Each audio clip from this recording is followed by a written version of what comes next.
خیلی از روزا اکثر معامله‌گرا این اشتباه مهم رو انجام میدن، اونم اینه که بلافاصله با دیدن یه نشونه میپرن روی چارت و وارد معامله میشن بدون اینکه تجزیه و تحلیل درستی از اون چارت داشته باشن و یا حتی نقاط و نواحی قابل ترید رو برای خودشون مشخص کرده باشن. اگر شما هم جز اون دسته از تریدرهایی هستین که این اشتباه رو انجام دادید و یا انجام میدید، بذارید دلیلش رو بهتون بگم. دلیلش خیلی واضحه.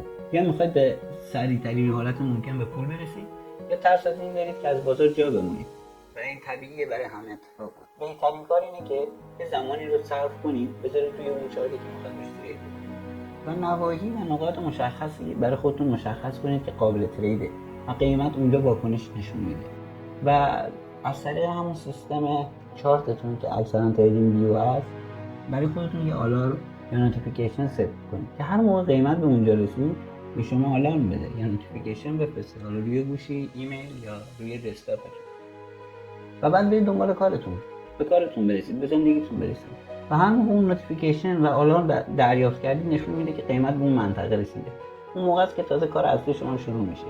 اون موقع است که میاد چارت رو باز میکنید، تحلیل میکنید، نگاه میکنید که قیمت به اون نواحی رسیده، منتظر میمونید که ریاکشن قیمتتون اون نواحی ببینید و تو موقع مناسب وارد معامله میشید. استاپ لاستون رو مشخص میکنید، تیک پروفیت رو مشخص میکنید و چارت رو میبندید، میرید ادامه زندگیتون انجام میدید. یکی دو ساعت بعد برمیگردید، چارت رو باز میکنید و نتیجه تریدتون رو میبینید.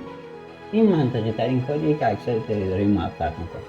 ترید بدون استرس و ترید منطقی. خوش اومدید به این ویدیو.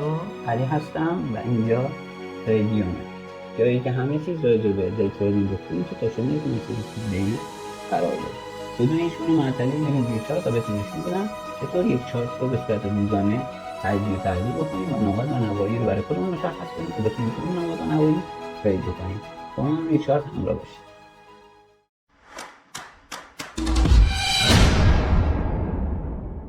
خب اومدیم روی چارت یورو به دلار هستیم. تایم فریممون هم الان 4 ساعت است. چون بخوایم دی تریدینگ انجام بدیم و طول روز تریدمون انجام بدیم، بهتره که تایم فریم روی 1 ساعته قرار بدید اینو و چارت رو یه خورده باز کنید، از دورنمای چارت رو ببینید. ببینید الان دورنمای از چارت رو داریم، کاملا مشخصه که چه وضعیتی هست. اینجا ما بخوایم مشخص بکنیم خط افقی رو انتخاب بکنید و چارت هم میتونید تا اونجایی که میتونید زوم بک کنید، یعنی به عقب برگرده که کل صفحتون رو ببینید. خط افقی رو انتخاب کنید، نقاط حساس رو علامت بزنید. بالاترین نقطه ما اینجا، پایین ترین نقطه ما هم اینجاست. بعد نقاطی که برخورد توش زیاد میبینید رو علامت بزنید. اینجا ما برخورد زیاد داشتیم، رنگش هم عوض میکنم متوجه بشین.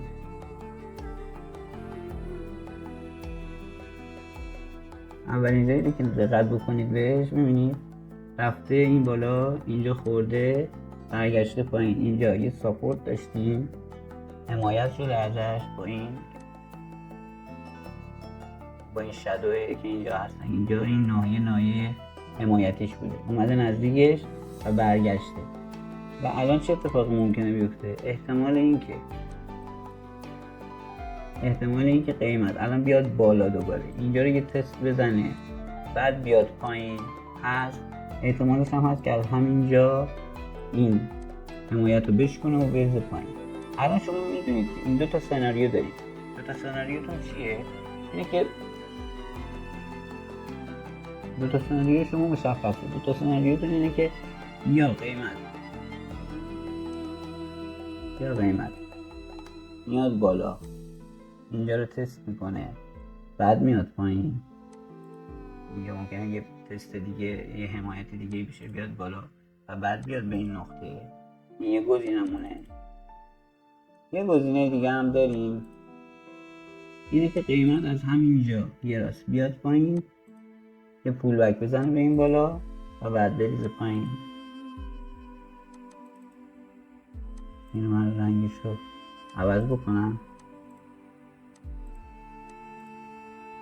یه گزینه دیگه هم داریم که قیمت کلا بیاد این بالا، تست کنه اینجا رو، بعد برگرده بره بالا اینجا رو تست کنه و روندش رو کلا برعکس کنه.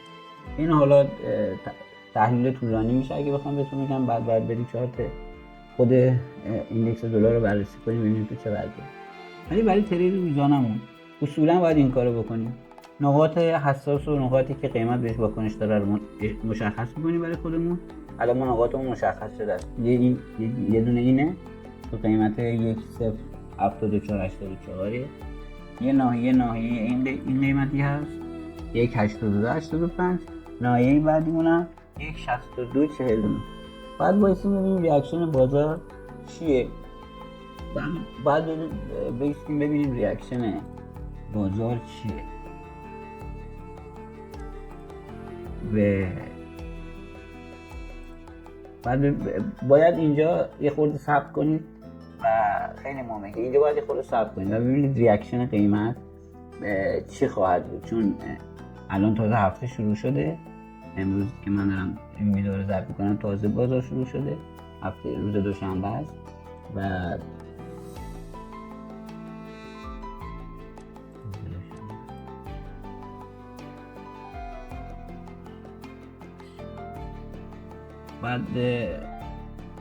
باید به این نکته توجه کنیم.